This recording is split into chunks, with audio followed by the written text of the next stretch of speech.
تازہ ترین ویڈیوز کے لیے چینل کو سبسکرائب کر کے بیل آئیکن اور آل نوٹیفیکیشن پر کلک کریں تاکہ آپ کو ملے ہر اپڈیٹ سب سے پہلے۔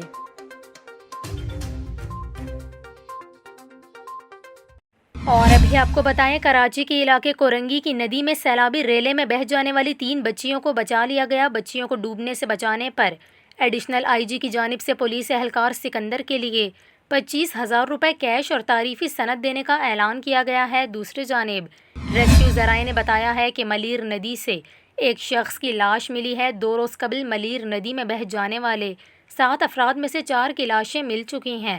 گزشتہ روز ایک بچے اور ایک بچی کی لاش ملی تھی۔ ریسکیو ٹیموں نے آج ملیر ندی سے ایک اور بچے اور ان کے والد کی لاش بھی نکال لی۔ خاتون، ایک بچے اور ڈرائیور کی تلاش جاری ہے۔ اس کے علاوہ نیوی کے غوطہ خور ریسکیو آپریشن میں حصہ لے رہے ہیں اور ایدھی رضاکار اور 2 کشتیاں بھی ریسکیو آپریشن میں مصروف ہیں۔